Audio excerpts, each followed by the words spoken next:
ക്രിസ്തുയേശുവിനാൽ അനുഗ്രഹീതരായ പ്രിയ സഹോദരന്മാരെ, ഏവർക്കും കർത്താവ് ഈശ്വര നാമത്തിൽ ശ്രീ വന്ദനം ചെയ്യുന്നു. യോഹന്നാൻ എഴുതിയ 1 ലേഖനം 2 അധ്യായം 6 വാക്യം.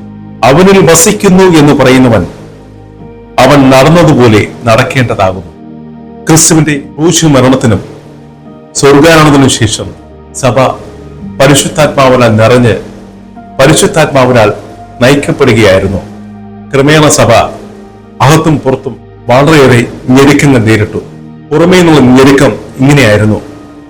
അക്കാലത്ത് നീറോ ചക്രവർത്തി രാത്രിയിൽ തന്റെ ചാരന്മാരിലൂടെ റോമാ നഗരം തീവയ്ക്കുകയും പകൽ വെളിച്ചത്തിൽ പുതിയ മതമായ ക്രിസ്ത്യാനികളാണ് അത് ചെയ്തുവെന്ന് ആ കുറ്റം ക്രിസ്ത്യാനികളുടെ മേൽ സഭയ്ക്കുമേൽ ആരോപിക്കുകയും ചെയ്തു. അന്നത്തെ റോമാ ചക്രവർത്തിമാർ ക്രിസ്തുമതം നിരോധിക്കുകയും വചനം പൊതുവായി പ്രസംഗിക്കുവാനോ പ്രാർത്ഥിക്കുവാനോ അന്ന് കഴിയുമായിരുന്നില്ല. ഇതായിരുന്നു പുറമേ നിന്നും ഉണ്ടായ പീഡനം. എന്നാൽ സഭയ്ക്കകത്തു നിന്നും ഞെരുക്കമുണ്ടായി.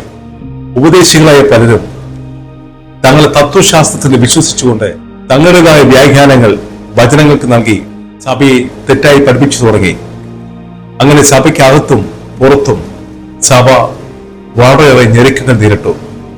വിശ്വാസം തന്നെ ത്യജിക്കുവാൻ അവർ നിർബന്ധിക്കപ്പെട്ടു. എങ്കിലും പരിശുദ്ധാത്മാവിന്റെ പ്രവർത്തനം അതിശക്തമായതിനാൽ എല്ലാവരും ക്രിസ്തുവിൽ ഉറച്ചു നിന്നു. ആ സമയത്താണ് യോഹന്നാൻ ഈ ലേഖനം എഴുതി സഭയെ ശക്തിപ്പെടുത്തുകയായിരുന്നു. പ്രിയമുള്ളവരെ, ആ യോഹന്നാൻ നമ്മോട് ചോദിക്കുന്നു, ക്രിസ്തുവിൽ നാം വസിക്കുന്നുവെങ്കിൽ അവൻ നടന്നതുപോലെയാണോ നമ്മൾ നടക്കുന്നത്? ക്രിസ്തുവിൽ വസിക്കുക എന്ന് പറയുമ്പോൾ നിരന്തരമായ പ്രാർത്ഥനയിലൂടെ എളിമപ്പെട്ട് ക്രിസ്തുവുമായി നിരന്തരം ആശ്രയം വിനിമയം നടത്തുവാൻ നമുക്ക് സാധിക്കണം. അത് നിരന്തരം പ്രാർത്ഥിക്കുന്ന ഏതൊരു വ്യക്തിക്കും സാധ്യമാണ്.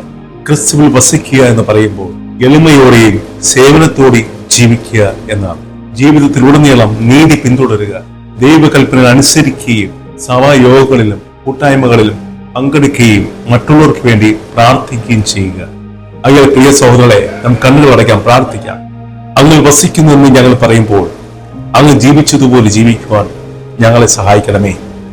അങ്ങ് മറ്റുള്ളവരെ സ്നേഹിച്ചതുപോലെ, അങ്ങ് മറ്റുള്ളവരെ സേവിച്ചതുപോലെ, അങ്ങ് മറ്റുള്ളവരോട് കരുണ കാണിച്ചതുപോലെ, അങ്ങ് അവിടുത്തെ പിതാവിനോട് വിശ്വസ്തനായിരുന്നതുപോലെ ഞങ്ങളും അവിടത്തോട് വിശ്വസ്തരായിരിക്കുവാനും മറ്റുള്ളവരെ സ്നേഹിക്കുവാനും മറ്റുള്ളവരെ സേവിക്കുവാനും മറ്റുള്ളവരോട് കരുണ കാണിക്കുവാനും കർത്താവേ ഞങ്ങളെ ഒരുക്കണമേ. പ്രാർത്ഥന കേട്ട കൃപയാ കർത്താവേ, സ്തോത്രം.